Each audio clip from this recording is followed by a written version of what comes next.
Hello YouTube, I am doing this short little video or demo for Energy Fabricator, who came up with some advice on changing some spark gaps and things like that. Here's my hairpin. This is complete now. Got the little feet on the bottom, the eagle. I put some more copper rods on there. Sometimes I don't know when to quit with a design, but I think I'm going to leave her alone now. Anyway, the spark gaps I'm going to be using, I just hot glued these to a piece of glass. Anyway, this one, the first one here, is going to be let's see, 1, 2, 3, 4, 5 gaps. Then I'm going to try 4 gaps, 3 gaps, 2 gaps once it's in between my spark gap, and we'll also take some power readings again.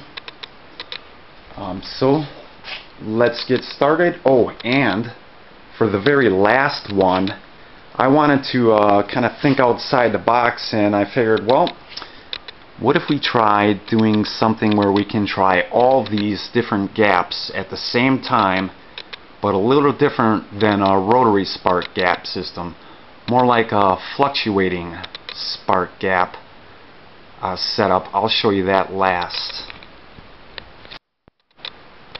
Alright, here's first test. I got these really close together. It could have been 7 gaps, but for this video we'll just do 5. I got them pressed tight. Okay, here we go.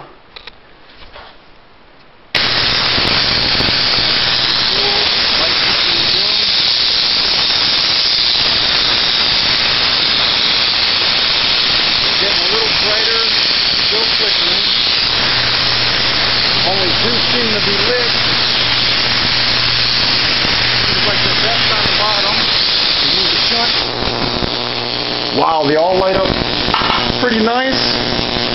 Still flickering. Oh shoot, getting a little zap from that. Let me turn this off for a second. I could actually feel that. A little uncomfortable. Let's turn it back on. Still flickering. Yeah, I can feel a little zap in there. Oh, I really don't like it. Damn! That is uncomfortable. You know what? I'm going to actually put on some rubber gloves when I do this. Hang on. Alright, I got my rubber gloves on. Very tight.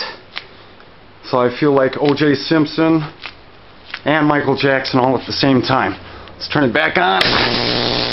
Still flickering. Feels much better on my hands. Still flickering.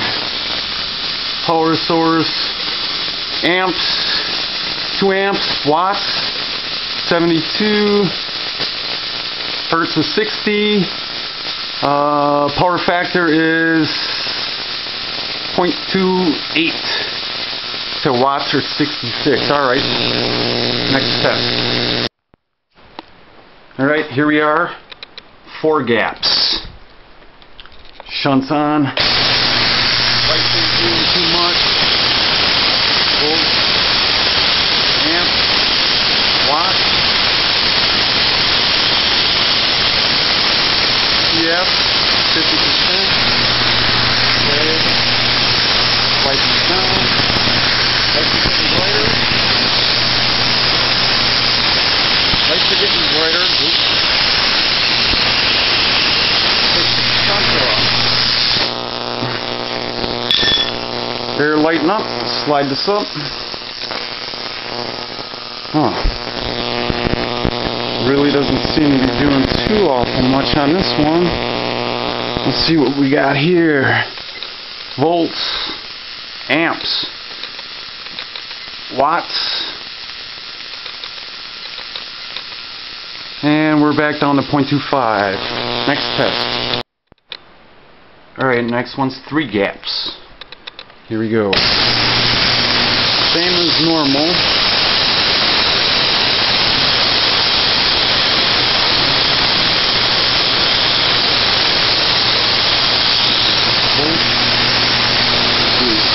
Slide these down.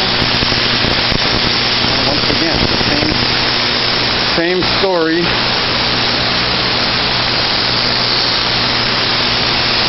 Move the shunt. Ooh, this one's actually worse. Let's see if we can get it to light better somewhere. Nope. Them gaps must not be in a good spot. Of course, you could adjust them, but I could run this test all day then. That one's kind of bad. Anyway, next test. Alright, 2 spark gaps. Shunt's on again. Oh, I'm not even check that.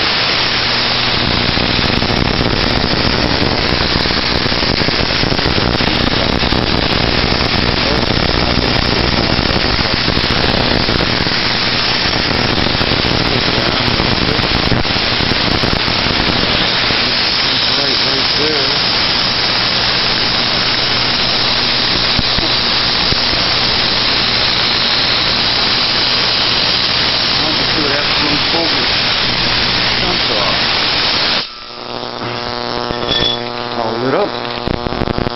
Still flickering. Huh. Well,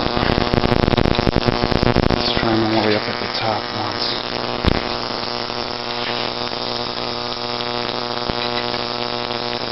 Huh, so far I like the 4-gap one the best. Yeah, this one's really not doing too good either. Of course, then again, I'm not going to mess around with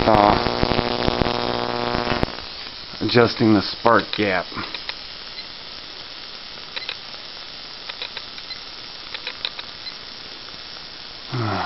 Okay, last test. This thing is smoking here. Alright, YouTube, here's the last one I wanted to show you.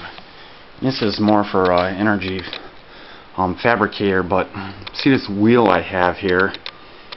The spark gap as it spins is going to constantly change. Hopefully its greatest point, it's not too far over, and I might actually grind some more off this and try it a little bit different. But anyway, it's going to run off this pulley and off my drill with a rubber band, and I'm not going to be able to move things around, so, and I'm going to have to set you down here, so just keep an eye on the lights, see what they do. You know what, maybe I could even, let me try it. Yeah, I'm not going to be able to do it. You'd see the spark gap and everything. Well, let's try setting you over here. Hopefully you can see everything.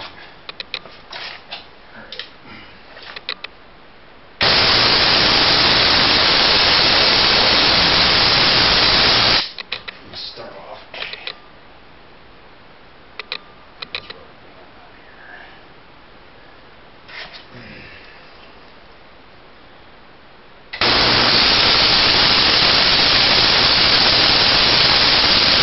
Alright, that don't seem to be doing nothing. So let me take the shunt off and try it.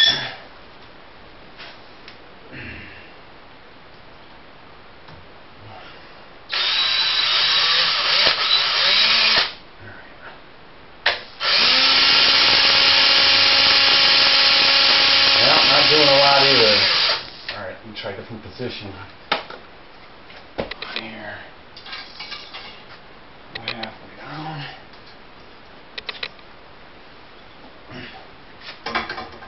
Put the shunt back on.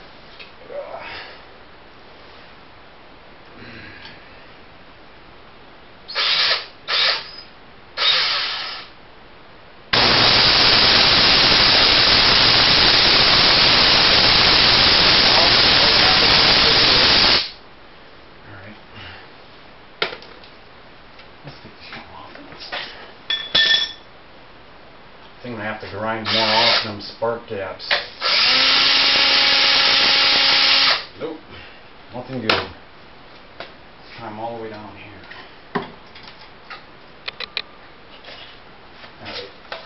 first, no shunt.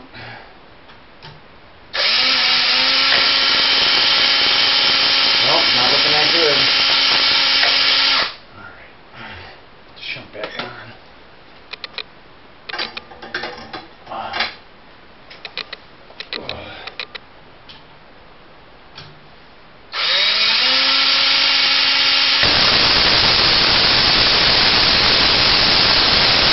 Nope, not really looking that good. I think I'm gonna have to, I think my gap is way too big. Anyway, I'll have to grind some more off it. Well, YouTube, it looks like that I reground this and it seems to like a fixed position in its spark gap. It really wasn't doing anything, so there's no point in running another test on it. But in other news, a new guy by the username Monday Morning Quarter Hack introduced me to the grid tie inverter, which I ended up going on eBay and buying me a 1200 watt one. And I know you can't hook them straight up to a battery, but I saw another video of a guy using a DC to DC converter, which actually kept it cool and it didn't burn it out. So I'm going to be trying that in the future. Once again, thank you to everybody. Energy Fabricator, I tell you what, I like the idea of multiple spark gaps, and I'm actually thinking about upgrading this to the 15,000 volt